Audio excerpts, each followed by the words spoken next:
నమస్తే welcome to Suman TV. నేను మీ విష్ణు. ప్రస్తుతంతో పాటు certified financial planner Ram Prasad గారు ఉన్నారు. వారితో మాట్లాడదాం. సార్ నమస్తే సార్. రామ్ ప్రసాద్ గారు. నమస్తే అండి విష్ణు గారు. రామ్ ప్రసాద్ గారు, ఎప్పటి నుంచో ఒక టాపిక్ గురించి అడగదాం అనుకుంటూ ఉన్నా. EMI versus SIP, equated monthly instalment versus systematic investment plan. ఏంటి అసలు ఈ రెండింటిని ఏ విధంగా అర్థం చేసుకోవాలి అసలు? ఈఎంఐ ఎవరికి తెలవకుండా ఉండదు, అందరికీ తెలుసు. ఓకే, ఈఎంఐ అంటే ఒకసారిగా మనం ఎఫర్ట్ చేయలేని వాటిని ఒక లోన్ ద్వారా తీసుకొని సమకూర్చుకోవటం, అది సమకూర్చుకున్నాక దాన్ని మంత్లీ క్లియర్ ఆఫ్ చేయటాన్ని ఈఎంఐ అన్నారు. ఒక fixed amount every month, so that మనకి బర్డెన్ అవ్వకుండా అతను కూడా మన ఫైనాన్షియల్ ఎలిజిబిలిటీని బట్టి ఇతను ఎంత కంఫర్ట్గా కట్టగలడు అంత మొత్తానికి ఒక లోన్ ఇస్తారు. దాన్ని ఈఎంఐ అన్నారు. ఎస్ఐపి అంటే మంత్లీ ఇన్వెస్ట్మెంట్ చేయటాన్ని ఎస్ఐపి. సార్, అయితే ఈఎంఐ విషయానికి వస్తే, అంటే ఒకేసారి పెద్ద అమౌంట్ కట్టుకోలేని వాళ్ళు ఆ అమౌంట్ని స్ప్లిట్ చేసుకొని నెల నెల ఎవరికి తగ్గట్టుగా వాళ్ళు కట్టుకోవడం ఈఎంఐ. ఇది మనకి బెనిఫిట్. అంటే పబ్లిక్కి, వినియోగదారులు అనేవాళ్ళు ఒక పెద్ద అమౌంట్ ఒకేసారి కట్టుకోలేక చిన్న మొత్తాల్లో కట్టుకుంటూ ఉంటాము నెలవారీగా. అవును. అదే దీనివల్ల వినియోగదారుడికి అయితే డైరెక్ట్ మనం బెనిఫిట్ ఉంటుంది. మరి బ్యాంకుకి ఏం బెనిఫిట్ ఉంటుంది మనకి ఈఎంఐ సదుపాయం కల్పించడం వల్ల? ఎస్, క్లియర్గా మనం చెప్పుకుందాం. అది మొదటిగా ఈఎంఐ అనే కాన్సెప్ట్ లేని పక్షంలో ఈరోజు మన లైఫ్ స్టైల్ ఇలా ఉండేది కాదు. ఈఎంఐ లేకపోతే, ఈఎంఐ అనే కాన్సెప్టే లేకపోతే ఈ ప్రపంచం ఇలా ఉండేది కాదు ఈరోజు. ఓకే. అంటే సంపాదించాక కొనుక్కుంటే అది కొనుక్కోవటం. ఈఎంఐ అంటే సంపాదన లేనప్పుడు సమకూర్చుకొని తర్వాత మీ సంపాదన దాన్ని కట్టడం ఈఎంఐ. కరెక్టే, అవును. ఓకే కదా, nothing wrong in having an EMI. EMI తీసుకోవడంలో ఎటువంటి తప్పు లేదు. మరి నా అవసరం ఉంది, అవసరానికి తగ్గ మనీ నా దగ్గర లేదు, కానీ నాకు అది నిత్యావసరం, ఇమ్మీడియట్గా అవసరం, అప్పుడు ఏం చేయాలి? ఇప్పుడు హెల్త్ కేర్కి కూడా డబ్బులు పెట్టలేని పక్షంలో క్రెడిట్ కార్డ్ స్వైప్ చేసి ఈఎంఐ చేసుకున్నారు కదా, ప్రాణాలు నిలుపుకున్నారు కదా. ఈఎంఐలో తప్పే ఉంది? ఆ క్షణంలో మన అవసరం అనేది ఫిల్ఫిల్ అయిపోయింది, తీర్చుకోగలిగాము.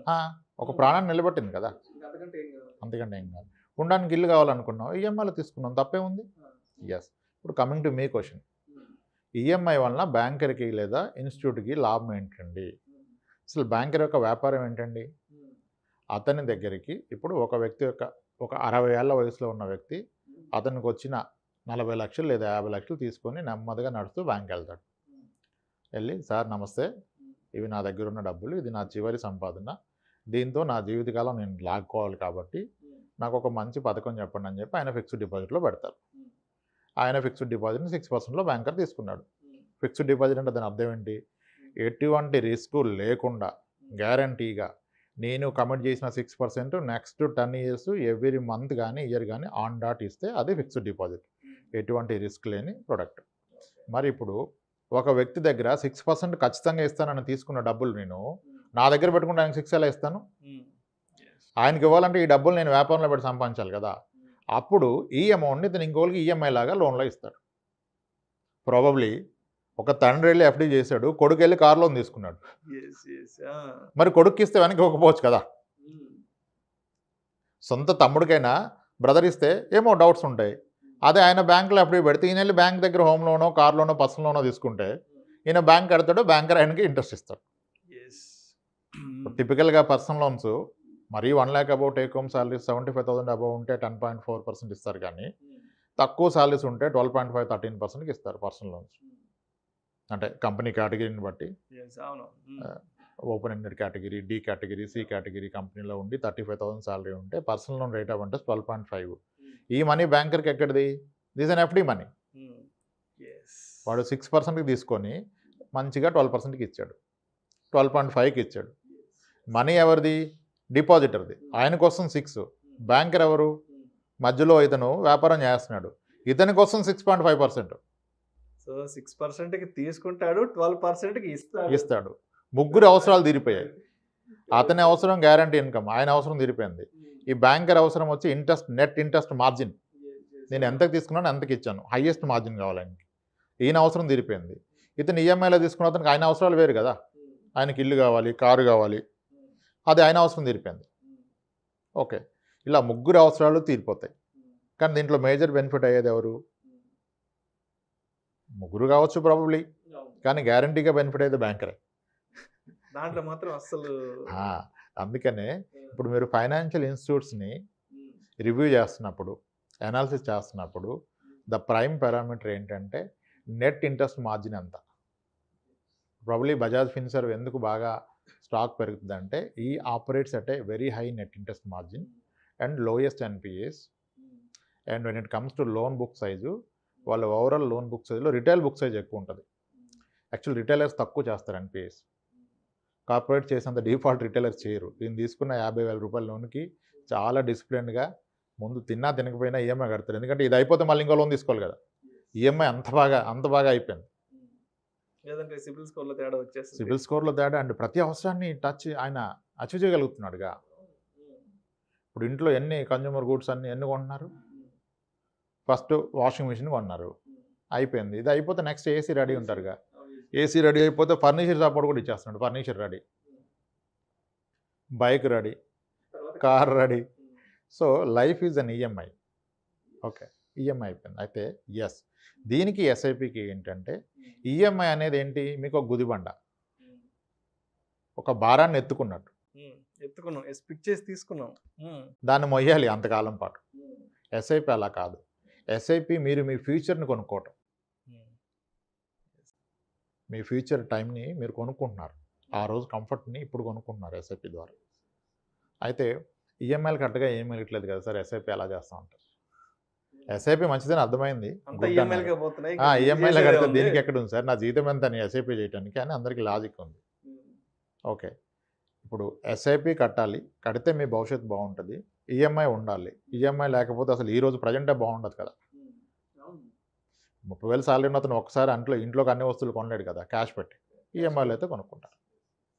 దానివల్ల ఏంటంటే మీకు కమిట్మెంట్ టువర్డ్స్ జాబ్ పెరుగుతుంది ఈఎంఐ కట్టడానికి.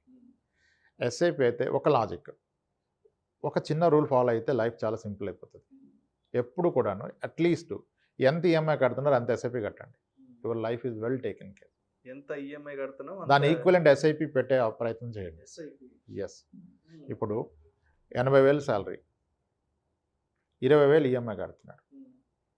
వాట్ ఎవర్, అది హోమ్ లోన్ కావచ్చు, కార్ లోన్ కావచ్చు, ఏదైనా కన్జ్యూమర్ లోన్ కావచ్చు. ఆ వ్యక్తి కనుక ఒక 20,000 ఎస్ఐపి కూడా చేశాడు అనుకోండి, ఎగ్జాంపుల్ అనుకుందాం. ఒక 5 ఏళ్ల పాటు రెండు నడిచాయి. అటు ఈఎంఐ నడిచింది, కానీ ఈఎంఐని ఎప్పుడు డ్రాప్ చేయరు. ఒకటి అయిపోతే మళ్ళీ ఇంకోటి దాంట్లో మొదలు పెడతారు. ఒక్కసారి లైఫ్లో ఈఎంఐ స్టార్ట్ అయితే లైఫ్ లాంగ్ అది ఈఎంఐ ఉండిపోతుంది. అంటే అవసరాలు, ఫ్యామిలీ అవసరాల పరంగా. దాన్ని ఈక్వలెంట్ మీరు ఎస్ఐపి కూడా పెట్టారనుకోండి, considering is a private sector employee.